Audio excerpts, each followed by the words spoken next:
Papakita ko ngayon paano gumamit ng filter. So ito yung filter. Pag gagamitin yan, click nyo lang, pili lang kayo dito. So subukan natin una yung blur. Ayan, Gaussian blur. Ito.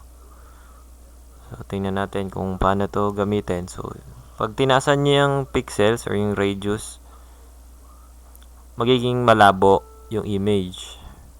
So ayan, kamukha nyan. So naging blurred siya. I-back natin. Ayan. Subukan naman natin yung iba pang option sa filter. Ayan, dito sa distort, subukan natin yung yan, yung iba't ibang options dyan pwedeng pag-practice yan yung iba't ibang yan. Subukan natin yan itong spherize or spherize. So ito naman, magiging parang sphere or yung pabilog, yung itsura parang globo. So i-zoom out ko lang ng konti para mas makita nyo yung effects. Yan. Kumbaga halos naging parang bilog tuloy yung ulo nung image dahil nag-spherize tayo. Ayan, so tuwing ina-adjust yung amount, nababago rin yung effect nung spherize. Ayan. So pagka binabaan nyo yung amount, nagmumukha ngayon papasok sa loob yung bilog. Pag tinaasan nyo yung amount, mas nagmumukhang palabas yung bilog. So click natin OK para mag-apply. Ayan. Ayan. So yun yung effect nya. So i-back natin ulit. Subukan naman natin yung iba. So balik ulit tayo sa filter. Subukan natin yung twirl. Subukan natin sa distort yung twirl. Okay, hanapin natin. Ayan, sa baba. Ayan, yung twirl. So click natin yan. Ang mangyayari dyan, so parang kamukha na sa sinasabi niya na pangalan, twirl. Magto-twirl yung itsura ng image or parang iikot siya. Magto-twist ng konti. Ayan. So pagka kailangan yung gumawa ng kakaibang image, pwede nyo gamitin yung twirl. Parang nangyayari umiikot. Nagkakaroon ng paikot na itsura dun sa image. So ayan. Ayan yung sample. So back na natin ulit sa history. Ayan. Click ulit natin yung filter. Subukan naman natin yung iba pang options. So dito naman sa noise. Ang mangyayari sa noise, parang pag naglagay tayong noise, yan, click natin to. Add noise. Magkakaroon ng mga butil-butil na maliliit dun sa image. Kung baka mangyari, parang magiging madumi or rough yung itsura ng image. So yan, so pakita ko lang sa inyo. Pag in-adjust natin yung amount, pag tinaasan natin yan, magiging madumi yung itsura ng image. Ayan, nagkakaroon siya ng noise. Ayan. So yan yung isa sa effects ng add noise. Ayan, so cancel na natin. Try naman natin yung iba pang options natin sa filter. Okay, subukan natin yung iba. Ito sa pixelate, click natin yung color halftone. Ang mangyayari dito pag color halftone, mas lilitaw yung pinagkaiba ng mga image base sa tones, yung CMYK, kung CMYK yung mode natin. Ayan, so subukan natin. Ayan, so kadalasan yan, ginagamit natin yan pag sa seal screen, nagpiprint tayo. I-hide natin yung ibang layers dito sa channels, ayan. Tapos ipiprint lang isa-isa yan. Ginagamit yan ng mga nagsi-seal screen. So, pwede rin siyang gawing effect sa image kung gusto nyong gumawa ng kakaibang effect sa image nyo. Ayan. Yan yung mga pwede nyong gawin sa color halftone ng isang image. Ang nangyayari kasi dyan, nagiging malinaw yung distribution ng pixels or yung mga dots nung images, nung isang image based dun sa apat na kulay na bumubuo sa kanya. So, i-back na natin sa history. Balik tayo sa filter. Try naman natin yung sa pixelate ulit tayo. Try natin yung pointillize. So, pointillize from the word itself, point. Magkakaroon ng mga point or magmumukhang mga dot-dot yung image. Yan. So, pag tinaasan niya yung cell size, zoom out ko lang. Yan. So, zoom out ko lang para mas makita niyo yung image. Magmumukhang pointillism yung itsura ng design ng picture.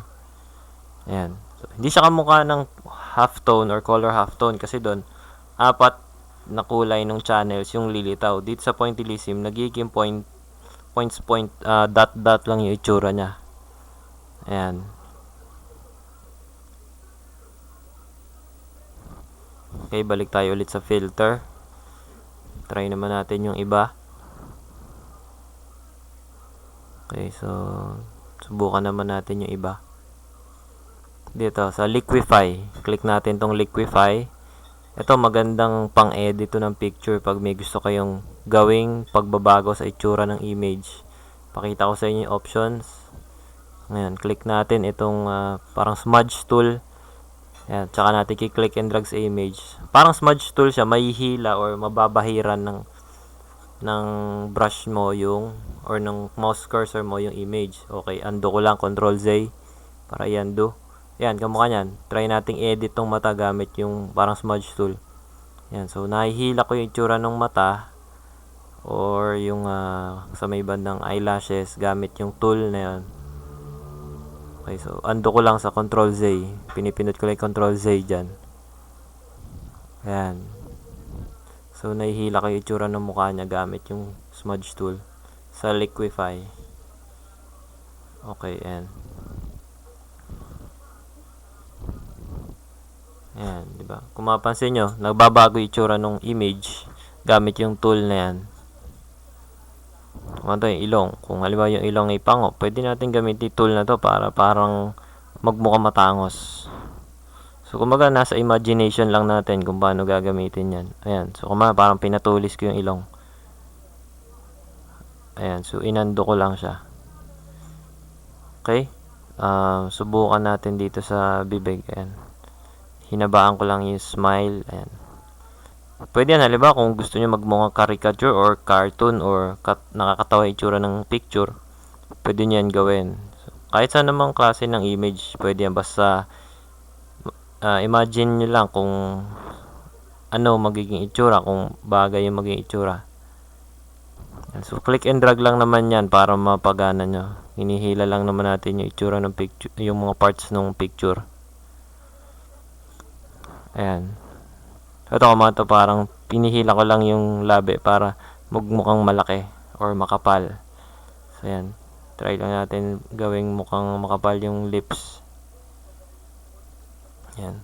Halimbawa, yung picture nyo, gusto nyo edit. Gusto nyo ibahin yung itsura mukha nyo. Pwede nyo gamitin yung tool na to sa Liquify. Ayan. Okay. Okay, so, ayan. I-undo lang natin pagka okay na. So, ayan. Hilahin ko lang tong konti. Kung makikita nyo, parang naiba na itsura ng bibig niya dahil dun sa ginagamit natin na tool. So, ayan. Okay, so, ayun, yun yung isang gamit ng Liquify. Undo ko lang at balik natin dun sa original image. At susubukan naman natin yung iba pa niyang tools. Okay, so i-undo lang natin na i-undo hanggang sa bumalik sa original. Ayan. Okay. And so, subukan naman natin ngayon itong isang tool na to. Ito yung tinatawag na Poker tool. Ang ano naman niya, ang gamit niya, pagka kinlik nyo siya sa isang image, may higop niya, papaliit yung image niya. Adjust ko lang tong brush size, nilakihan ko lang konti. Ayan, so adjust ko lang. Ayan, so litan ko pang konti, masyadong malaki. Ayan, okay. So, kiklik ngayon dito sa mukha. Adjust pa natin. Ayan. Ang mangyayari niyan, mahihigop papasok sa gitna ng mouse cursor yung image. Ang mangyayari, liliit. Yan, napaliit ko yung ilong dahil doon ko kinlik. Kung sabi ko, higupin papunta sa center ng mouse cursor yung image pag ginagamit yung tool na ito, yung Poker tool. Ito naman isa, subukan natin. Ito naman yung Bloat tool. bloat, ang ginagawa niya, binobloat niya or pinalalaki niya yung image. Mukha niya, palalakihin ko yung ilong. Gamit yan. So, kiniklik ko lang sa mouse yan para lumaki. Halos yan yung kabaligtaran ng Pucker tool. Okay, so ayan. So, yun yung mga pwede ninyong gamiting options pagka gumagamit kayo ng Liquify. So, lahat yan sa filter nakikita. Ayun.